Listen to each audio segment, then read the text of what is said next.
Hey, what's up, everybody? This is your boy Kenny, and this is If Loving You Is Wrong, Season 4, Episode 12, and the name of this episode is The Papers. Yo, this was a really good episode, and definitely some things went down, so let me begin. Alright, the episode opens up with Kelly, where it picked up from the last episode, where the DA comes in and tells her that she's under arrest for the murder of Travis Kane. And she's still saying that Lucian is there, and she's pretty much saying that she wants to to talk to her lawyer. And he's kind of like and then the DA is like trying to question her, but then Lucian's like, Kelly, like kind of reminding her, don't say anything. And he's like, let her talk. I mean, what are you? Are you her counsel? And he's like, no, I'm a friend. He's like, oh, so you don't need to be in here because she's in our hands now.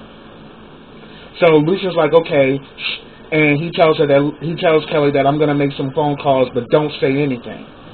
And she says like, look, I'm sticking to what I said. So after Lucian left, Kelly still is adamant, I'm not talking unless I have my lawyer. So he's like, okay, fine, well you're going to jail. And then she's like, I'm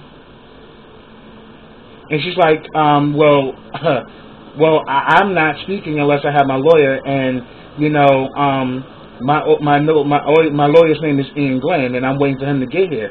And he says, oh, he's not representing you anymore. And she's like, what? And she's like, oh, you didn't know? Like, don't you have another lawyer that you can call? And she keeps like saying like, and he's still like asking questions, and he's saying that, look, we're on your side here. We're here to help you. And she's like, oh, yeah, like you helped me when I kept calling you over and over and over again about Travis. She's like, how would I know about that? She's like, what the hell you mean you wouldn't know about that? It's in your record. She's like, well, I'm new to the case. So pretty much she says, well, I don't care. I refuse to speak, and I'm not speaking to you without a lawyer. So he's like, okay, fine, well, you're going to jail. So he arrests her, and they take her to jail. Then we see this DA talking to Lucian, and then he's bringing up the accusations that she killed Ramsey and like also because she killed Travis, and he's like making stuff like oh yeah, she's really good with the knife. I mean, she stabbed a man in the bathtub, talking about Ramsey and shit. And he said that Kelly didn't even do this. This is not even her. And he says that first of all, she's my friend. And he's like, oh, you got friends like that? I'm like, you know what? You need to stop because you don't even know her and you already jumping on the bandwagon. But Lucian clocks it. Lucian's like, well, her lawyer was Ian Glenn. He's like, well, I got word that he actually dropped her. And I'm like, well, how would you know that information? He's like, well, how would you even, he's like, how would you even know that information? And he was like, And then he's like, first of all, and Lucian was like, she can't talk to you.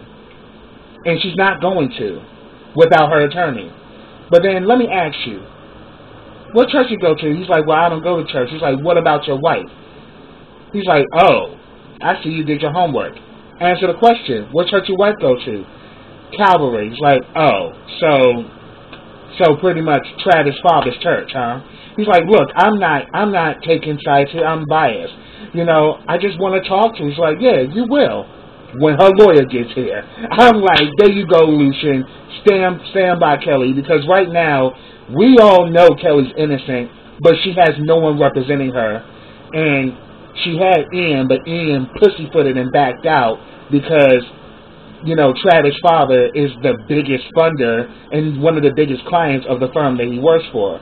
And we already saw how much of a snake in the grass Larry is. So we got all that out. Next, we actually have a scene with Brad and Randall. Brad goes to the side of the house and Randall starts talking about like, what the hell you doing in my yard? And he's like he says, I'm actually on my side of the yard. And he's like, yeah, and if you don't move your ass, I'll call the police. And he's like, go ahead and call him. He's like, okay, fine, stay there. fucking Brad just walked away. Man's like, I ain't got time for this bitch. Then he goes into the house, and him and Alex get into it. Because in his mind, he really believed that Alex went over there. But then again, can you blame him? But I'm actually getting disgusted with the both of them. And the reason why I'm disgusted with Brad is that, okay, if you weren't ready to trust this woman, why in the hell did you move back in there and want to go back to the way things were, knowing things can never go back to the way they were? And it's just like he's just in, he's just saying, like, he's just coming in accusing Alex, like, you lied to me, and, Randall told me that you came over there and told him about Marcy, and, she's like, I'm telling you, I didn't go over there last night. I didn't do it. And Alex is telling the truth. But, boo-boo, let's not forget that for over half of a year, you were having sex with Randall up in that shed, and you had a baby by the fool. So, you can't get mad that don't nobody want to trust you, baby. Stop playing the victim. Because, sadly, your actions caused all this. And Brad is really getting on my nerves, because if you weren't ready to fully forgive her and you're not ready to fully trust her, you should not have moved back in the house. So you put yourself back in the situation. Since Randall pretty much is a psychiatrist, he knows how to manipulate the mind. He got you thinking that him and Alex still got it going. But then again, he only did that in retaliation because Brad told him that him and Marcy are having a baby. So all of that's going on. And Alex is just like, look, if you don't believe me, I don't know what else to do. And he's like, well, yeah, you're right. So I think that maybe I just can't do this. Maybe there's too much damage done, and maybe I should just move out, And he's like, so you're saying you don't trust me? And he says, no, I don't trust you. And it's hard to trust you due to the circumstances. Exactly. So he pretty much they actually showed the little baby, their little baby is so adorable, and he just pretty much says that I can't do this. And of course she gets all somewhat emotional and shit. I'm like, Alex, stop playing the innocent crybaby, because ain't nobody buying this shit no more. It's getting kind of old. Next. Then we got Esperanza at the back at the station. Esperanza is asking Lucian about Kelly. Steven comes in. All of a sudden, her body language changes. Steven's body language changes. And she pretty much leaves because she had a phone call. And Lou is just kind of peeping all of it. He was like, also he's like, Lou, how's it going, man? This is Steven. It's like, Lou, how's it going, man? He's like, not so good. He's like, and then all of a sudden Lou's like, what's going on with you two? He's like, what are you talking about? He's like, dude, I'm looking right at it. What you mean? He's like, I don't know what you're talking about, Lou. He's like, man, I saw you guys giving eye sex yesterday when we was outside. I saw you coming over there with your bike, getting like your little James Dean swag. And then all of a sudden, today, you two can't even look at each other. What's going on? I was like, see, that's why I like Lucian. Lucian definitely got a strong eye, so he immediately peeped that there's something going on with them. So then all of a sudden, he asks about Kelly. He's like, and there's another point. You changing the damn subject. So he says that, so he tells about Kelly that, he said that, they locked her up. And, I'm trying to, get her lawyer together.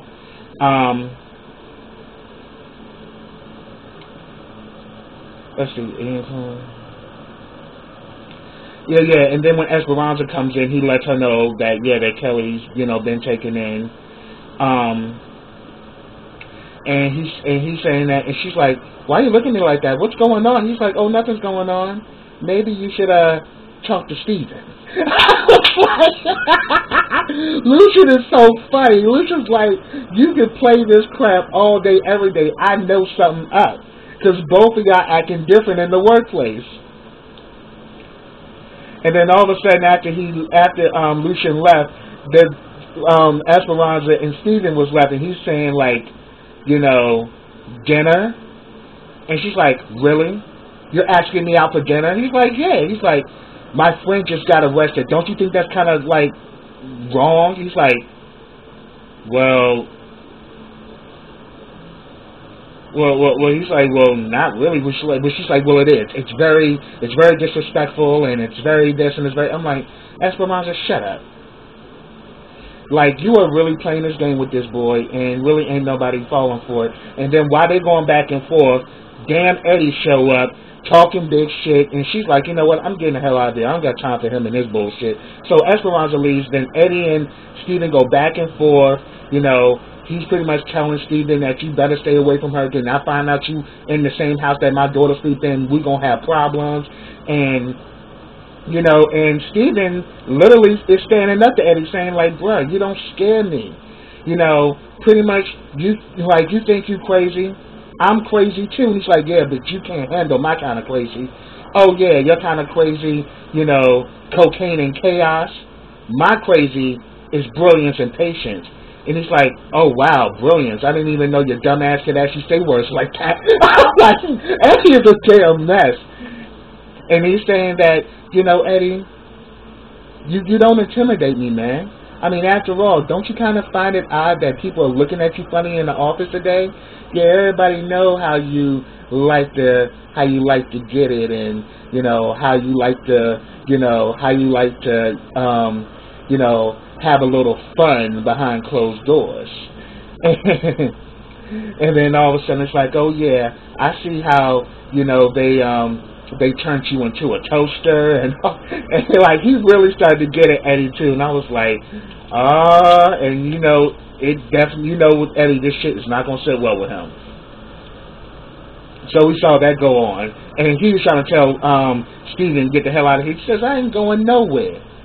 And eventually Eddie left, so I was just like, like Steven kind of let it be known, I ain't going nowhere. He is in love with Esperanza, and he ain't backing down. Then we get a scene with Marcy and Brad, but before she gets, Brad is still sitting on the porch looking simple and pathetic. She gets a call from Ian. Ian wants her to bring, the inspection is done and she got the contracts ready, and he asks her to bring him to the office. She asks, "Is Larry going to be there?" because she don't want to see him, but he says, "No, Larry's going to be in court." So then her and Brad, she gets out the car, and her and Brad start talking.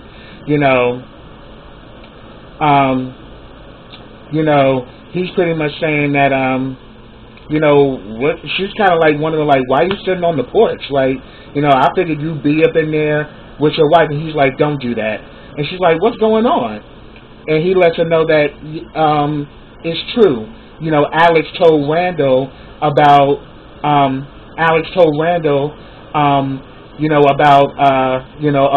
you being pregnant. She lied to my face and said she didn't go talk to Randall last night, but she did. And the whole time Marcy is thinking, "Oh shit," because she now knows that really it was Larry who blew the whistle to Randall. It wasn't Alex. And he's saying that, and she's asking, "So what did she say?" She said and like Brad said, "Well, she's saying she didn't do anything, but I don't believe her. She just keeps telling me lies, and I'm thinking about leaving, because I just can't deal with this. I can't deal with her lying to me all the time." So, here it is.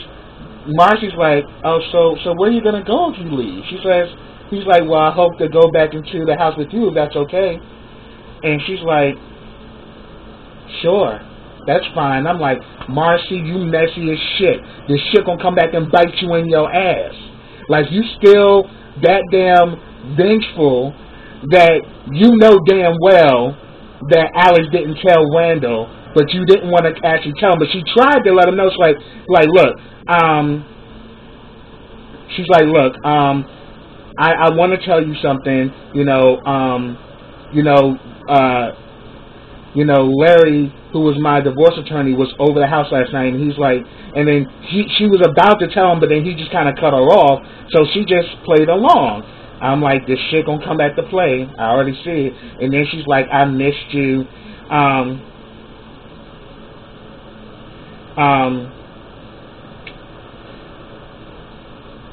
Oh yeah, and then she actually, but then like, she talks about that she fired her divorce lawyer, because, but then again I said that he cut her off, and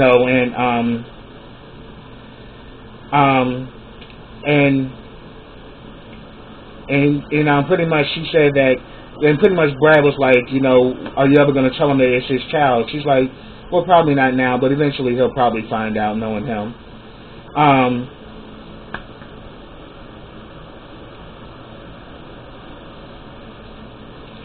Oh yeah, so eventually they get in the car and he's gonna take her home because she said that she got a rental because her car got totaled, but they're about to give her another one. So he pretty much then gets in the car and takes her home.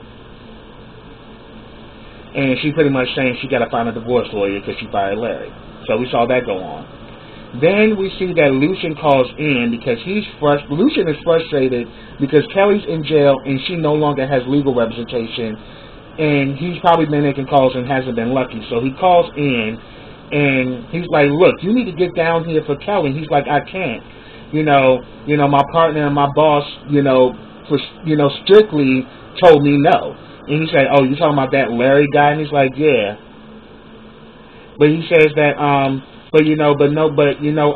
definitely help in some way. Like, I'll text you, I can text her the number to a new lawyer. And he says that she's in jail. She can't receive any text. He's like, okay, well, fine, I'll text you. But then, Lucian is not really sitting with it because he's like, what if this lawyer is not good enough to defend? He's like, look, this guy is really good. He's a good lawyer. And he said that, it's just that I don't know about it being someone else, but he says, how much does Kelly owe you? He says that, oh no, don't worry about it. We'll just say it's pro bono. And she says that, Lucian's like, she's a good woman, Ian. And then he's like, yes, I know that. And he's like, and she needs a good attorney. He's like, yeah, but this guy's good. But he's like, well, can you do a favor and let her know that you won't be able to represent her? But, Lucian is just frustrated with it because here it is, she's sitting in jail. And he knows she's innocent, but knowing it and proving it is totally two different things. So he's up with that challenge. So then we see that Kelly's in her cell. Esperanza goes to talk to Kelly, and she pretty much saying that your lawyer's not here, but he told her, and Esperanza's trying to put her up on game that do not talk about your case here, do not say nothing to these inmates, stay quiet and keep to yourself, and you'll make it through. But then she says that I was supposed to pick Justice up from school today. Esperanza told her she'll take care of it. And then it gets to the point where she starts panicking and was like, look, I shot him, but I didn't think he was going to die. I wasn't trying to kill him and all. And Esperanza's like, girl, shut up. Do not say nothing until your lawyer gets here. Don't say anything. It's like, but I shot him, and I you saw what he kept doing to me, and, now I'm, it's like, I can't win. It's like, no matter what I do, I keep falling into something. And pretty much, Esperanza says, this is not your fault. He did this. He was the one that was coming after you. And, but Kelly's still saying that, yeah, but I shot him. She's like, stop saying that shit. Be quiet. Wait till your lawyer gets here, and then, you can actually, talk about the case. But right now, do not say anything. Then we get a scene with Ian and Marcy. Now, Ian is a motherfucking smooth operator.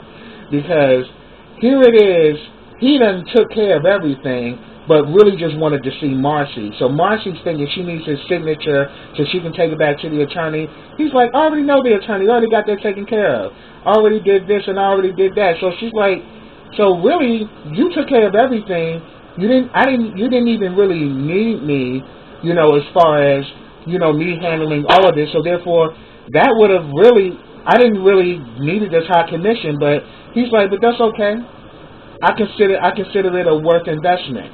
And I'm like, oh, look at you, Ian, trying to pull on the Mac moves. Like, yeah, I know I didn't need you, but I made sure you got that cop anyway because I know he's like, I'm gonna get you later. And he says that, look, I want dinner and I want drinks and dinner, and I'm not taking no for an answer.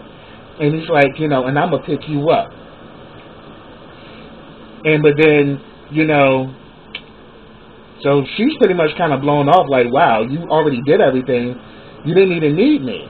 But he said that, yeah, but it was worth the investment.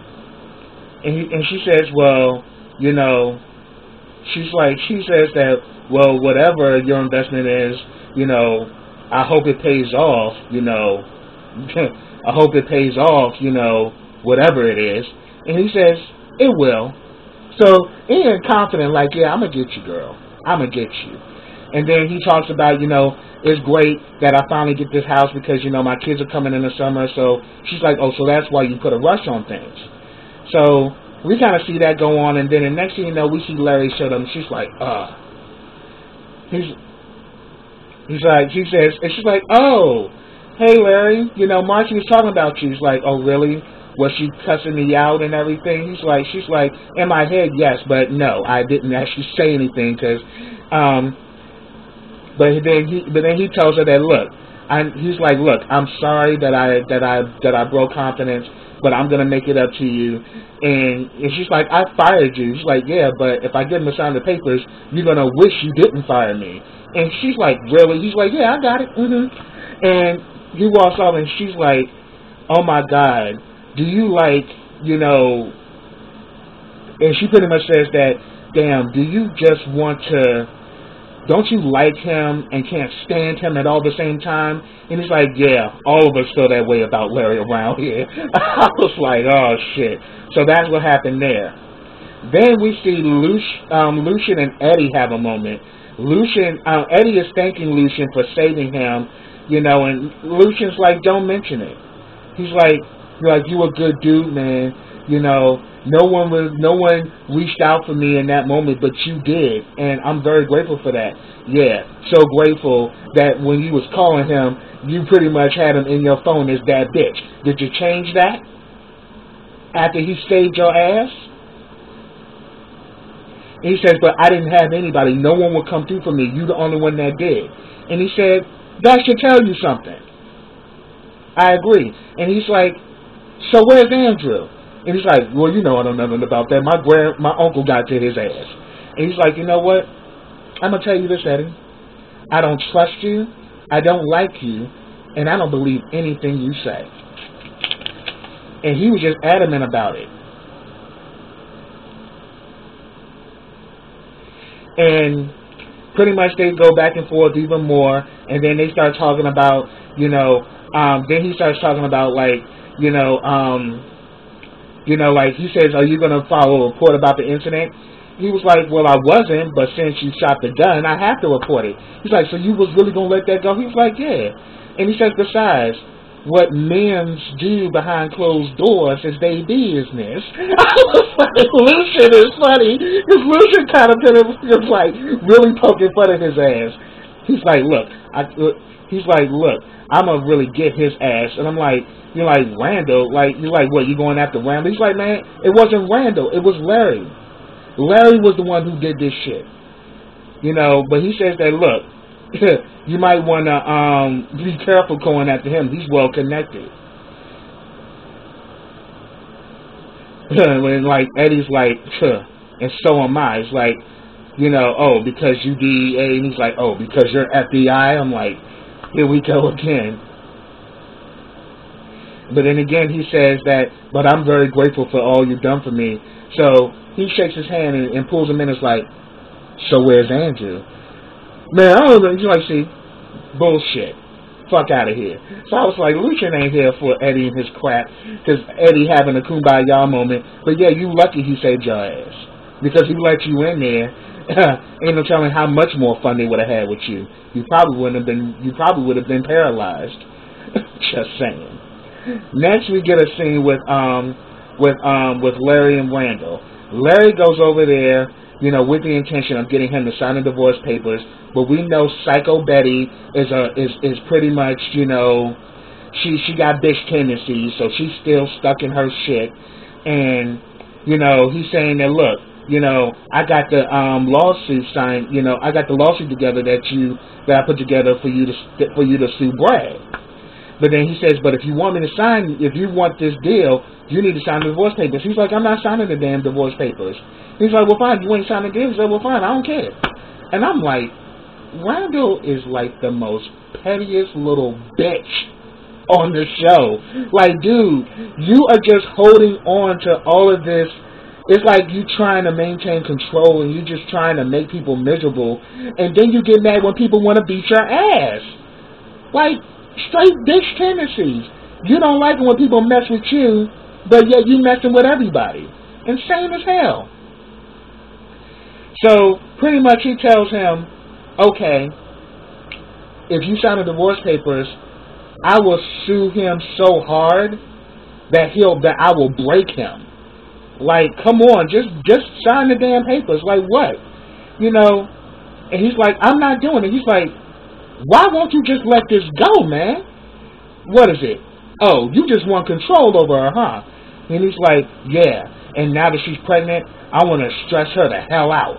I'm like, see, this is why your ass needs to be put down somewhere. They need to put your ass in a straitjacket and let you bump around walls saying over and over again, my jacket, my shoe. Because you just doing too damn much. Like, Psycho Betty is just, every time I think Psycho Betty can't get any worse, she always does. Psycho Betty always, just amazes me. And even Larry's like, you're a piece of work. And he's like, yeah, I know that. And he's like, but then, Randall's kind of flirting back with him. He's like, when he said that you're a piece of work, he's like, yeah, but you like it though. He's like, yeah, I'm all for the pain and suffering, but, I don't beg for it. And he's like, why not? You good at it. I was like, ooh, okay. Going back to jabs. Okay, Psycho Betty, I see you. Can't stand your ass, but I see you. So, pretty much he says, just sign the contract, and now Randall is kind of pissed, like, let me read it first. So he reads the sign, says, like, I don't trust your sneaky ass. He ends up, signing it, and he's kind of giving gay tease. He's like, okay. And they shake hands, and then he tries to grab him.